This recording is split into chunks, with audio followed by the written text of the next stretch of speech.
passion is in immersive technology. Right. Immersive technology, as it means, is that you are being inside that virtual world. Okay. So I think we understand that there are challenges in human, physical world. Sarinah and Fiza from Brunei, and today we are going to learn more about how Brunei prepare their future workforce through TVET education. You are working on several technology like ARVRXR, VR. Can you share the use case of this technology? We want to reduce these challenges. We want to reduce this gap, and we can reduce this with using technology. And now there's also a technology where they combine AR and also VR, which we call extended reality, XR. So that would be similar to, I would say, the Iron Man. So the good thing with VR, Yes. they can go inside and they can learn the action and what are the consequences if they do this or that. In terms of us, we do apply the VR in architecture. When you do that, you can be as a client, Yes. and then you use the VR to review the structure of the building. Wow, the client can Yeah. use that too, yeah? So our students actually engage closely to the industry. Do you think the industry has really embraced these technologies? Even in our master plan for ICT, it's also mentioned that the immersive technology is the future Wow. for Brunei. In the master plan is there already. Yes, I think what's important is the policy, the guidelines, the law needs to be more stronger. Yeah. Because we believe that in the future we cannot escape.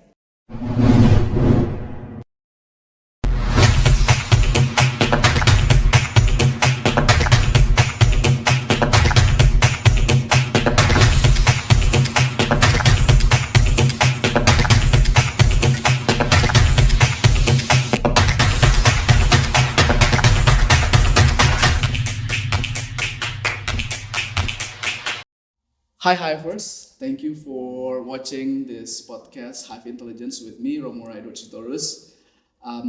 Today we are in a lovely Canberra and we are joined by distinguished speakers, Sarinah and Fiza from Brunei. Yes. We are in the same batch of short course here in Australia, learning about green skills at TVET system. And today we are going to learn more about how Brunei prepare their future workforce through TVET education. All right, thank you so much for coming. Thank you for Thank inviting us. It's very hard inviting you. You're so busy. Everybody's Going around. Everybody's busy. Yeah. Very tight schedule. Yeah, here in Australia. So I would like to start with Sarinah. Sarinah is educational technologist. She is the head of the Center of Technology Enhanced Learning at the Institute of Brunei Technical Education (IBTE). Sarinah is also a pioneer in immersive educational technologies, including, augmented reality, virtual reality, extended reality. I would like to know about the difference between this later on. And recently recognized as one of the Brunei top 10 outstanding youth for her significant breakthrough and contribution in spreading digital literacy and TVET education. We also have Fiza. Fiza is the head of School of Science and Engineering at Politeknik Brunei, overseeing technical vocational education under the Ministry of Education. Fiza graduated with degree in mechanical engineering from the University of Nottingham and is dedicated to integrate future skills into vocational and technical education curriculum in Brunei. As a disclaimer, this podcast is based on their personal opinion and it doesn't represent any of their institution or their country. So yeah, let's dig into it. So Sarinah, could you share how your institution and your role as an educational technologist was able to share digital literacy to TVET graduate? Okay. Thank you for your very kind words. So, as my role, which is an educational technologist, so what actually we do is we empower the learners with educational technology so that we can make the learning more engaging and enriching, and then also to make sure that it's interactive, Right. so that it meets the needs of the future learners. I see. So, some of the things that we do at CITAL is that we are actually a hub where we do digital literacy, digital citizenship, where we raise the awareness of IR 4.0 technology for educators and also students. So this allow an innovative learning environment. And the things that we do include policy making, Yeah. train the trainers, workshops, Oh. seminars, talks, and more than that, we also do digital literacy assessments. And importantly, for us, what's really important is to embed that. So that our educators and students have the competency in digital skills, and more importantly now is the green skill, Right. so that they are prepared for the futures. Right. Right. Very interesting. You are working on several technology like AR, XR, VR. Can you share the use case of this technology in terms of how the TVET student can use it? How can you use VR, for example, in your daily basis? Right. Okay, so my experience and my passion is in immersive technology. Right. So immersive technology, as it means, is that you are being inside that virtual world. Okay. So I think we understand that there are challenges in human, I think, physical world. Right. So some of the challenges that we experience are experts are very difficult to find. Okay. So we have many students, but we don't have many expertise. And other things is that we also need tools, workshop space, and this can be very, very, very expensive. I see. Yes, and other things is that sometimes, especially when our students are new, Yeah. they are prone to accidents. This is because of human error. So we want to reduce these challenges. We want to reduce this gap, and we can reduce this with using technology. So that's why we, for us, our aim is to ensure that we can deliver a good learning environment, Yeah. and more importantly, it's safe. And at the end of the day, the students are able to get these skills Right. more efficiently, effectively, and more importantly, they can actually implement and be productive in the workforce. Right. So as mentioned, for how AR, VR, XR, and Metaverse, what are these technology, and Yes. how can they be used in Yeah. TVET, right? Right. So some of the things I would like to explain first is probably I'll differentiate.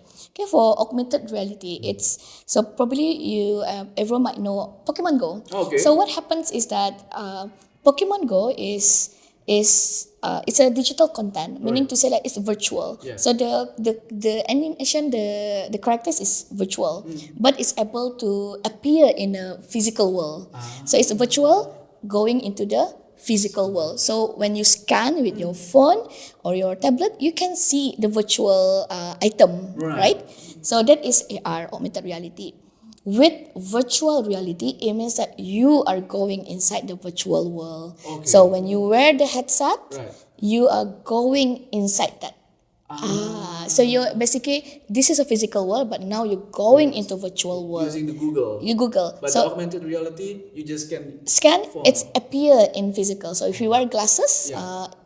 imagine like Iron Man. Yeah. So with the glasses, it appears information. Right.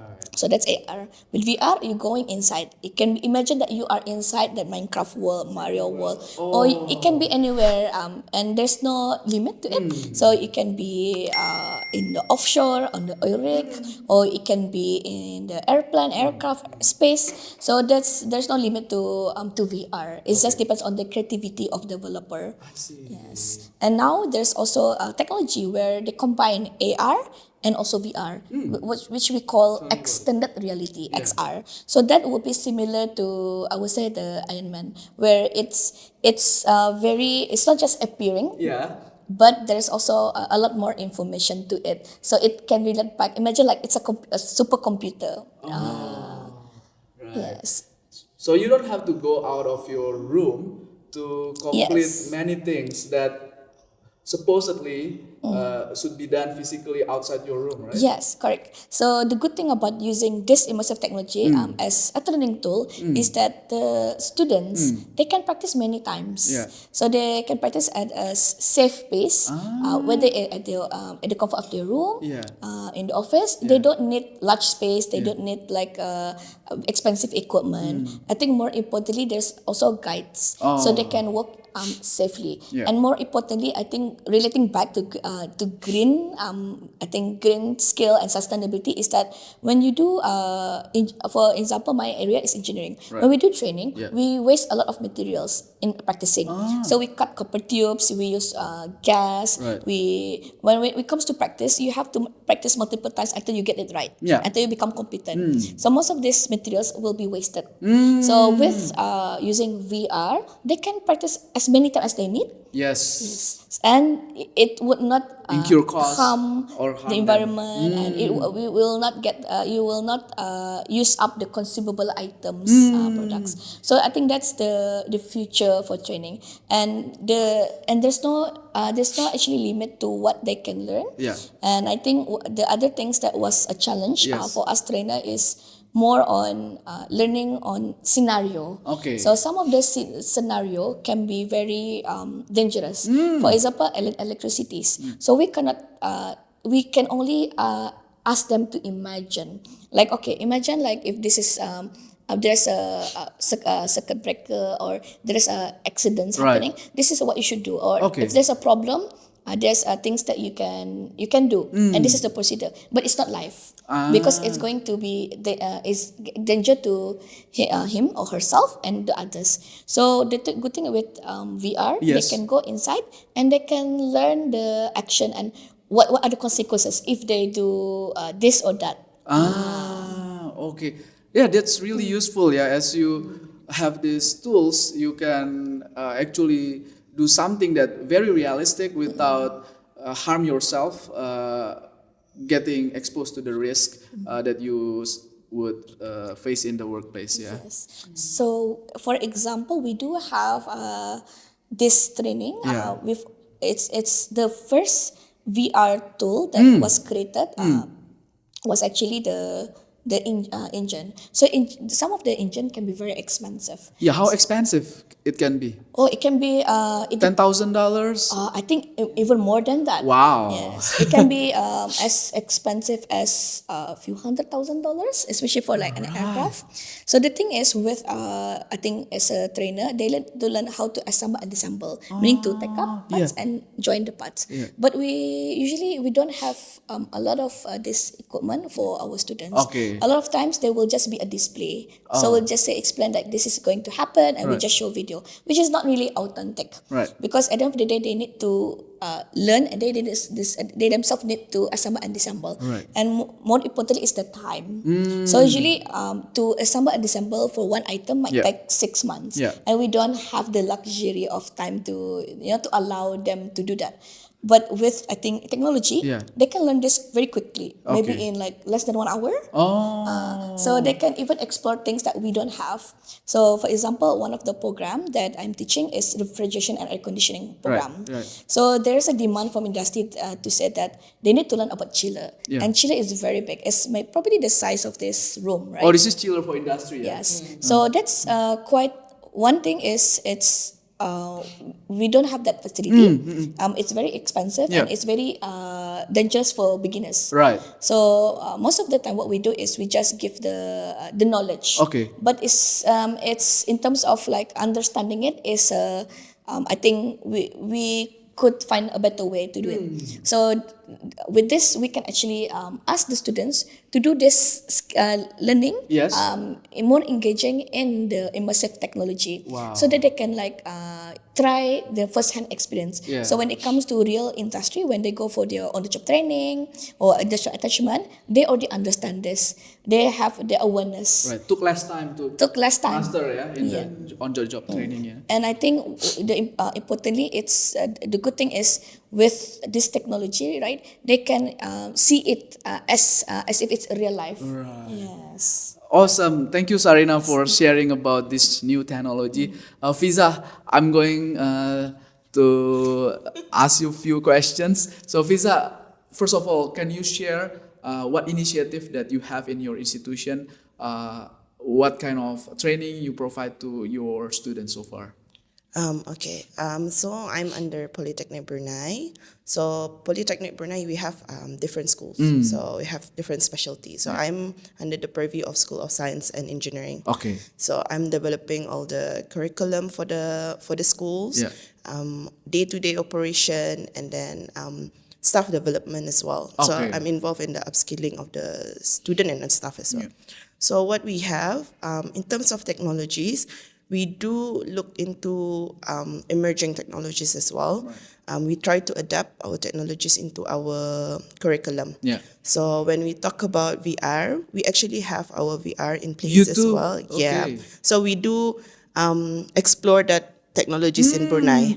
It's just that it might be not many at the moment. I see. Yeah. Yeah. So, in terms of us, we do apply the VR in architecture. So again, when we do buildings, students are not allowed to go because Yeah. of the safety reasons. So what they do, they have the creative thinking to design Yeah. the buildings. It Right. could be residential. It could be town country planning. So when you do that, you're using you can be as a client, Yes. and then you use the VR to review the structure of the building. Wow, the client can use that too, yeah? So our Yeah. students actually engage closely to the industry. Yeah. So usually the industry come in as a client. Okay. So yeah, or they can get our people to become the client. So if I said, oh, I want the house of the three-story houses. Yeah. So I want like this. So Yeah. sometimes the students can use up until the VR to Yeah. design and then have a look into the to that design. Yeah. So if it's good to look at or not. So I think that's immersive technology is very good. We also have simulation Right?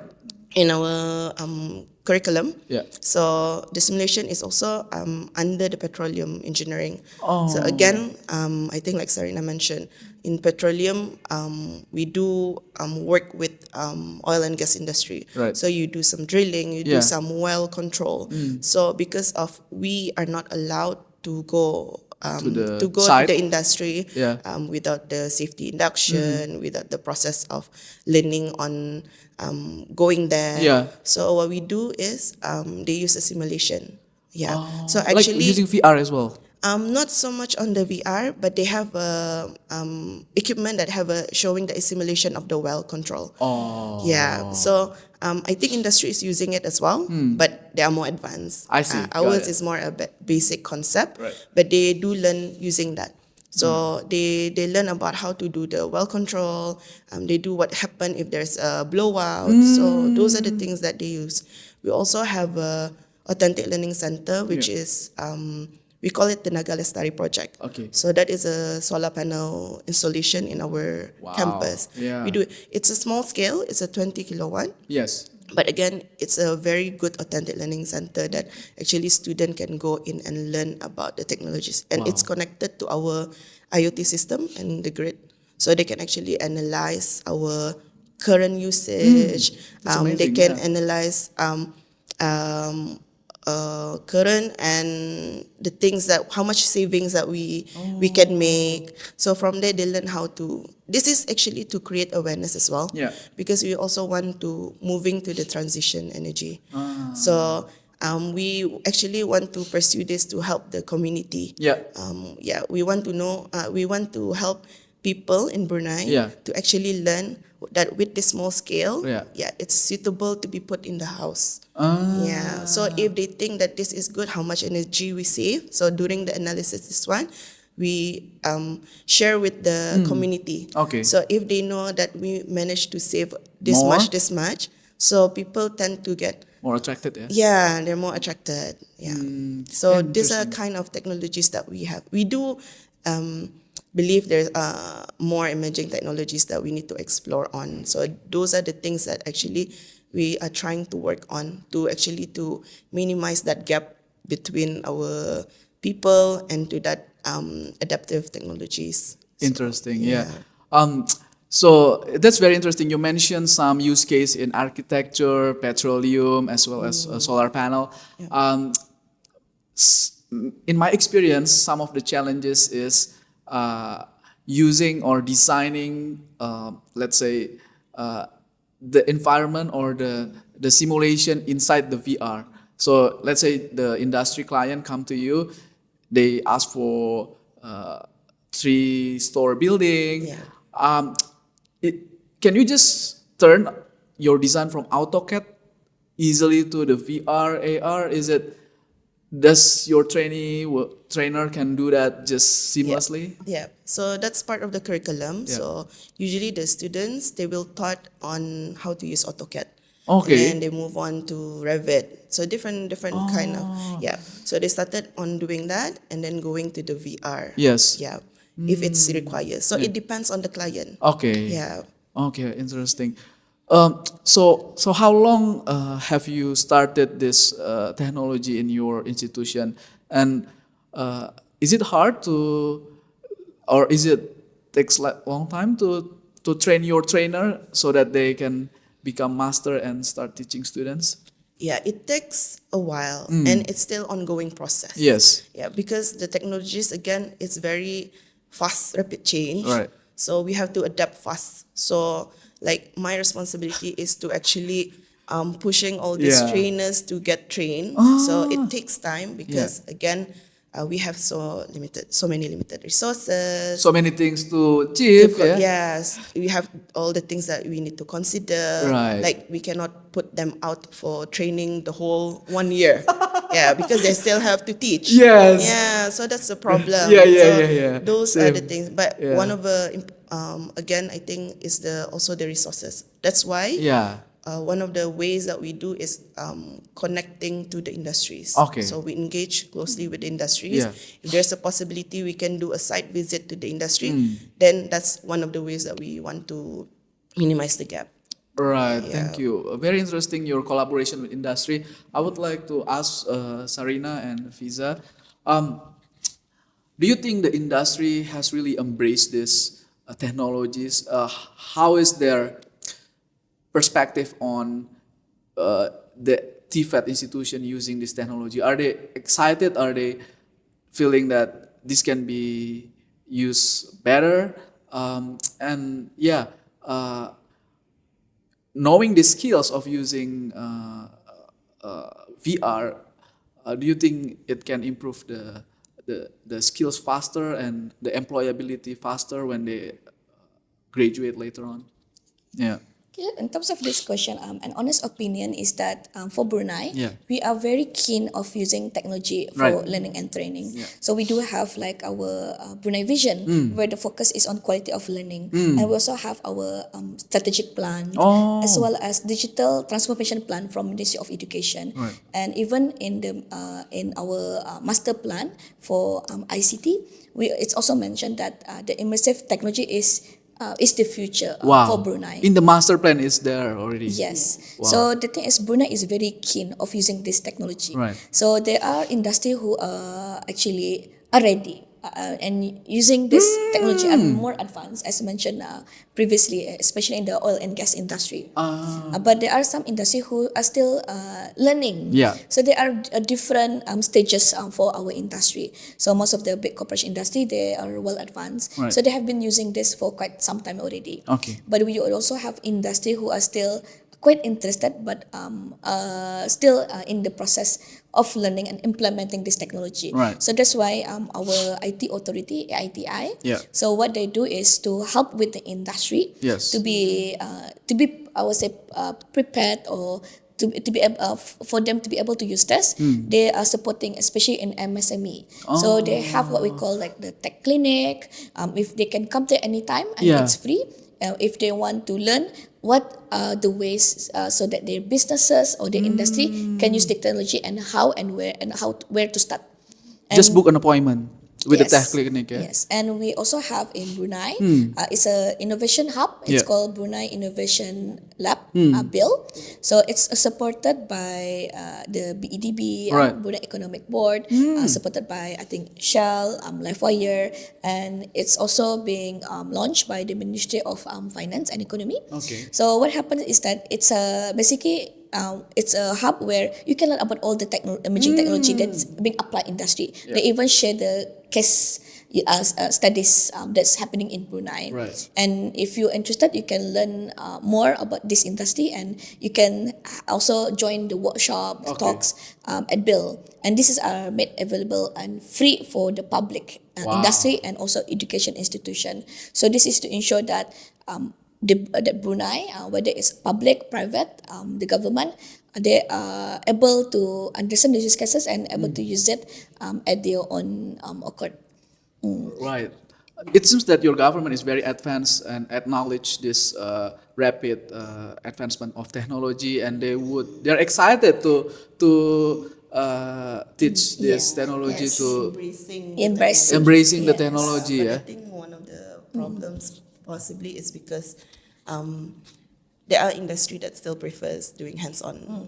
Yeah, but I do believe that we still need to have that hands-on experience. Right. But I believe also that VR is actually helps to enhance the learning. Right. Yeah, at some point. Yeah. Yes. So maybe not fully, But but you can- yeah, it helps to maybe shorten the time of Exactly, learning. right. So that's why embracing it we have to be open-minded Right. to embrace this technology. It's just that maybe our things that we need to improve possibly is to create that awareness. Yes. Yeah, I think awareness might be needed improvement. Yeah. Right. And I think in terms of like technology, right? So people always think like, okay, like with hands if you can only choose one thing, which is use technology or completely without technology. But the thing is, I think with the pandemic, it Yeah. shows that technology can help Yes. close the gap. Yeah. And I think what's important, what we're trying to achieve is not to replace our world with technology. It's actually to improve our way of living. Right. To make our life easier, faster, more efficient, more productive. The best way is to have a blended or hybrid approach. So you Tell me use about it, yeah. use technology to make the mundane activities faster. Okay. And then to help to limit all these physical barriers. And then at the end of the day, all of this will be applied into the physical world. Yeah. So that's why it's very important to manage them together. Blended is the way to go. So at the end of the day, we use this technology is just to make sure that the learning is more accessible, more interactive and immersive, because we understand there's a lot of challenges Right. when we do it physically, and technology can help closing that gap Right. logistically, with cost, with time, and more importantly is accessibility. So there's a limit on how you can actually share this content. Right. But technology can actually exceed the barrier. And then now with the introduction of AI, and there's a lot of possibilities, but we need to be very cautious in terms of digital citizenship. There are things that can go wrong, for example, cybersecurity, Yes. misinformation, disinformation, Data privacy. So these are the things that we need to be very cautious. That's why I think what's important is the policy, the guidelines, the law needs to be more stronger. Yeah. Because we believe that in the future we cannot escape. Right. That's how it is. If you want to build a better, smarter future, the way to go is through innovative approach. But you need to remember that we are living in a real world. So all of this is we don't want to be left behind. Right. So we use this technology to help elevate Right. us to make us becoming more better and more smarter Yeah. and ready for any challenges, such as it can be diseases or like any other things such as the pandemic. So technology is just a tool. Right. And I believe everyone is a technologist because they use phone, they use email, they use social media. You can do everything with just a simple smartphone. Right. So imagine with other things Yes. in the future. So I think it's very exciting. Yeah. There are challenges, but I believe if we have an open mindset, Yeah. we can see the positive sides. And I think the negative side, I think is something that we need to gather together. And we can also use the technology to combat these challenges. Right. So that's why I think for a brighter and then more, I would say, smarter future, technology It's a must, eh? is a must. Yeah, it's a better quality of life. Right. Thank you. Very interesting. I would like to learn more about TVET system in Brunei. Yep. So, in Indonesia, we have a different ministry for higher education, secondary education, primary education, lifelong learning. We also have different institution. I would like to know, as far as you know, about which ministry is supervising, let's say, vocational education, higher education, and maybe lifelong learning, teaching basic digital skills, creating email account in Indonesia. Some people age 35 Yeah. may not have email account yet, so we have to teach them because we have 280 million population Yes. from 17,000 island, right? How does it applies in Brunei context? Like, do you have these challenges? It's we have a border, right, with Indonesia. Can you tell Yes. me about it? Yeah. I think for us, secondary school, primary school, secondary school, TVET, and we do also have a lifelong learning. Oh yeah. And it all falls under the purview of Ministry of Education. Oh. Yeah, but for okay. us, Politeknik Brunei as well as IBTE falls under the TVET sector. So it's usually divided into two. Yes. It's a core education and a higher education. Yeah, so we fall under the higher education. So core education is is a primary, secondary schools. Yeah, and like a form 6, year 12, year 13. And then, so from O level, Yeah. from O level students, they can use their result to go into IBTE or to go into Politeknik Brunei. Yeah, so for us, for what level you said? for Politeknik Brunei, it will be a diploma level 5. Okay. Yep, and I believe for For IBTE, IBTE, we are more focusing on diploma level 3 and 4. We do have programs that in diploma level 5, but our focus now is diploma level 4. Tell me about it. What is diploma level 1? It is something you take after you finish your O-level. senior high school. usually after you take O level, Yeah. so that is under secondary. Yeah, so you are in a year 11. Yeah, 11, okay. Then you take your O levels, O level. This is Yeah. a separate exam. separate exam. Okay. So usually from this exam, you will know where you want to go. For Okay. example, you want to proceed to year 12 and year 13, Yes. and then or you want to go into TVET. Okay. Yeah. So when you go into TVET, you have depending on your result. Yeah. So you can go into level 3, level 4, or level 5. Oh. Yeah. So level 5 is a diploma. I see. Okay, so you just to make sure you have primary school for 6 years. Yes, And then primary junior school. high school is 3 years. We consider junior school and secondary, I think, in your Yes. country. Yeah. Junior and secondary in one. Yeah, Yeah. secondary schools. Oh, you call it secondary schools. So Yes. 9 years secondary schools. Consider 5. 5. Yeah. 5 years. From Oh. year 7, 8, 9, 10, 11. Yeah. And then you take O level. So you can continue to A levels. I see. Yeah, A level, which is 2 years. 2 years. Oh, very interesting. Yeah.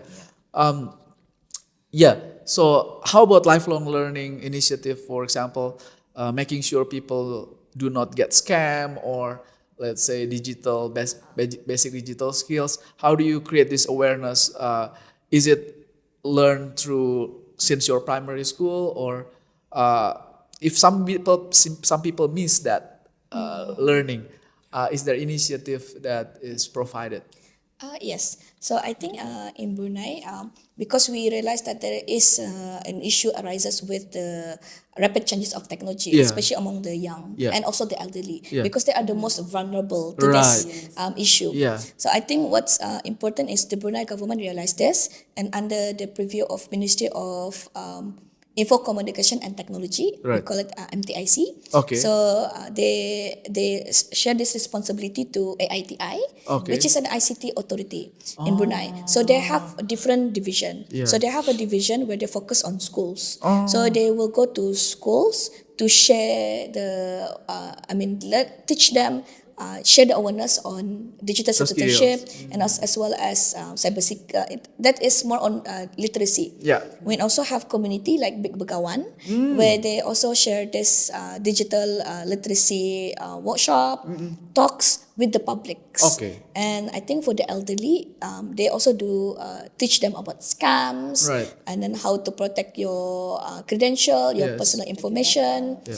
And in Brunei, we also have the Cybersecurity Association. Right. So they also go visit to schools to give Yeah. talks on this, so that how to ensure that their information are secured and what to do if they experience this type of problems. Right. So this is to ensure that everyone is aware.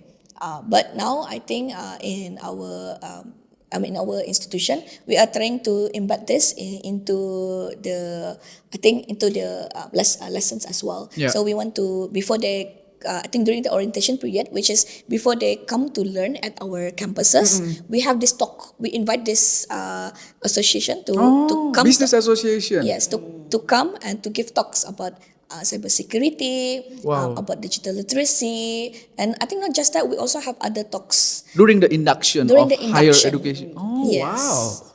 That's amazing. Yeah. This is to ensure that 100% of these students are aware of this issue and challenges. And in the Right. future, we will also have talk on SDG. Okay. Yes. So prior them starting the learning Yeah. at our campuses or institution, they already know about this information. Right. Thank you so much. You mentioned I would like to go to another topic on just energy transition. We know that Brunei is rich on petroleum, right? So, like Norway, Norway has been maintaining this fund so that their country could use that petroleum fund to finance many things. They have a large tax, but they were able to manage their fiscal very well. But maybe just like Norway, Brunei would be. I would like to know how Brunei would like to do just energy transition, because for us, we might not have that much oil anymore, so we have this interest to move to green transition, energy mix, hydro, and so on and so forth. But if you have that large of energy of petroleum, how do you see the initiatives going so far on moving to just green transition? For me, if looking at it, I think we do share the same problem. Yeah. Yeah, we are heavy reliance on oil and gas. Yeah. We still do. Yes. same. Yeah, but we realize from the economic growth it's taking a toll. Yeah. But again, I do believe all the government agencies are looking into transitioning energy.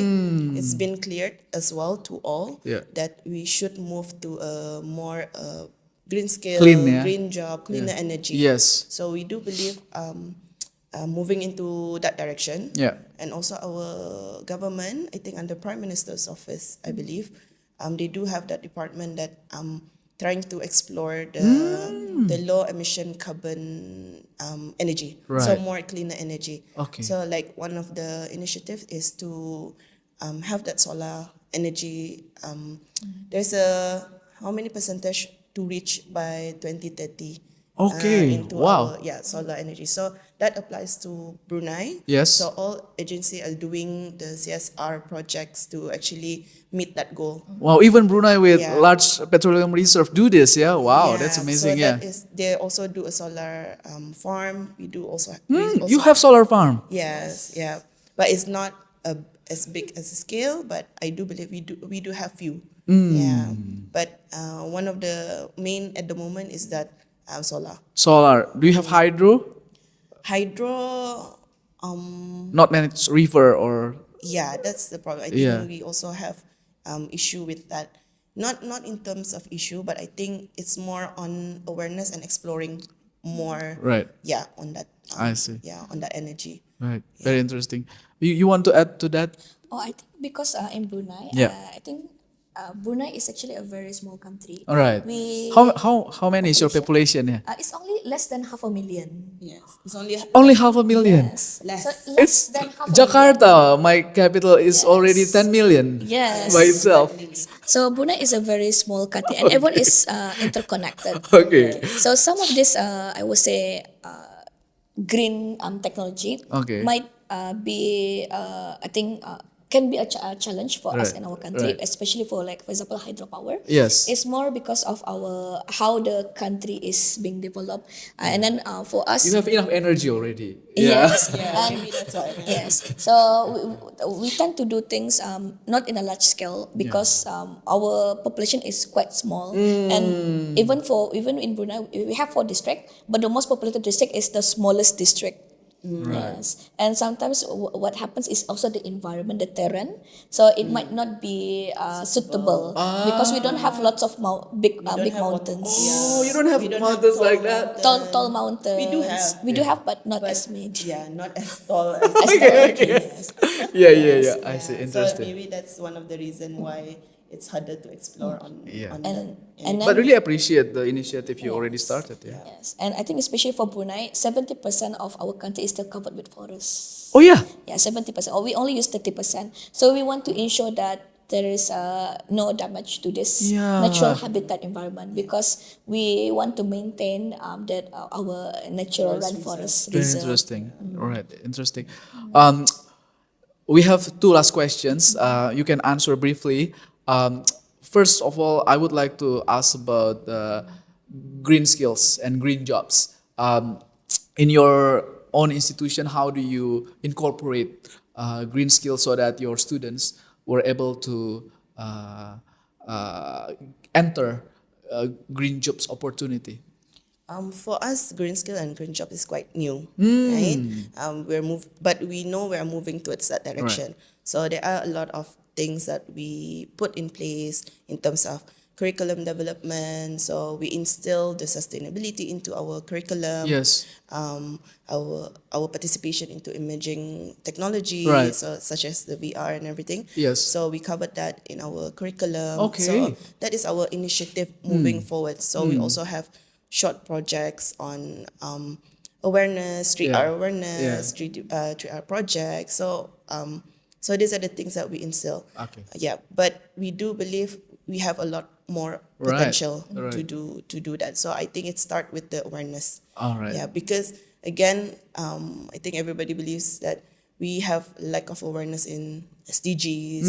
Yeah, on the sustainability. What is green scale? What is green jobs? Yeah. So I think we can start from there. Yeah. And then change the mindset of the people.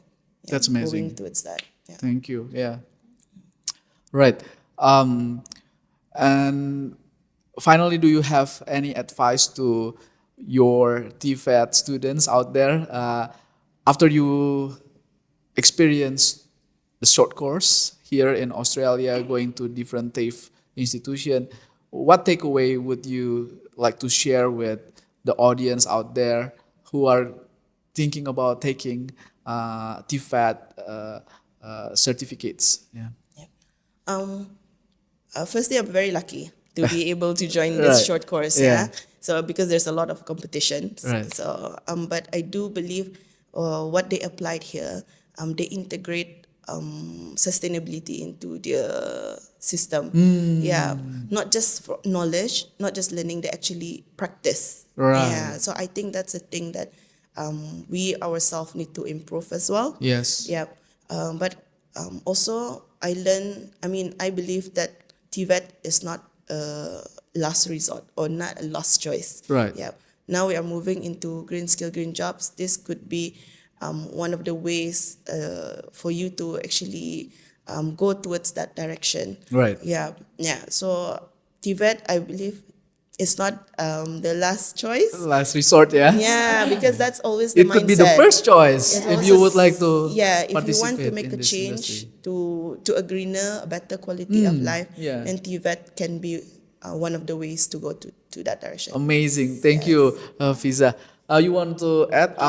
So just to repeat the question, how do you incorporate green skills curriculum into your curriculum? And the last one, if you have any advice or tips on your TVET learners or TVET learner candidate after what you experienced so far in Australia?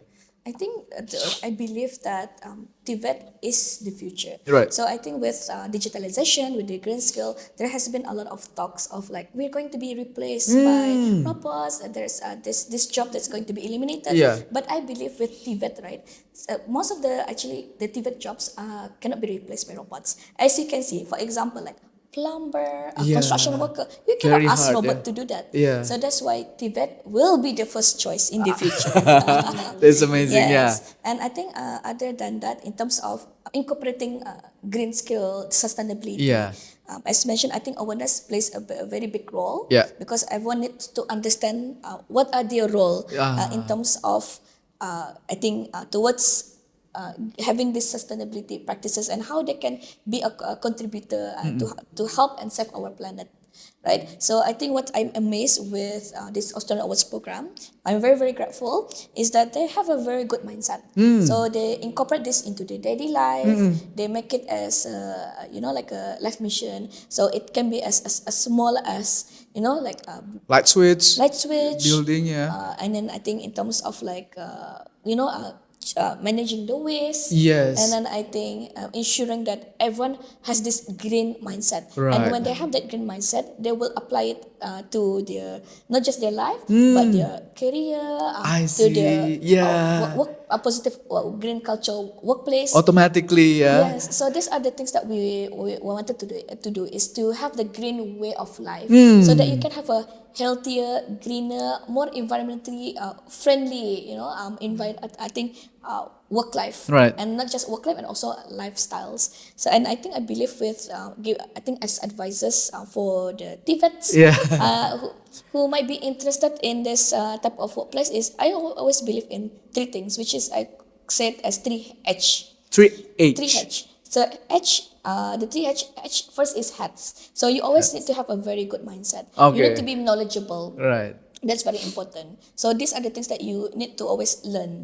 We call it like lifelong learner. Right. Learning never stop. Okay. And then the other H is the hand. Hand. So you always try to help. Okay, help meaning not to just help other people, but also help the planet. So Okay. you have that care Yeah. to how can you help. It can be through services. It can through creating products. Right. So that is what TVET it is, which is Okay. we are giving a quality product and services. Right. And finally is heart. H. I see. Heart. So it's the love of the things and to appreciate what we have at the Right. moment. So that's what I believe that the people need to have, the 3H: the heads, the hands, and the heart. That's amazing, yeah. And yeah, that's awesome. And after that, we will reach heaven because we do. Forex, yeah. That's a good one. Because we are doing good deeds in the planet, yeah. We do good deeds. Yes. Yeah. That's good. That's a very interesting, Sarinah.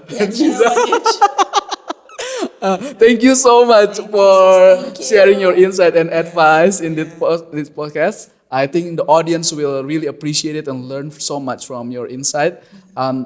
So, Hivers, I know that you learn a lot from this podcast. Stay tuned, and next time we will have another amazing speaker like them, Sarinah and Fiza. So, Bye bye for now.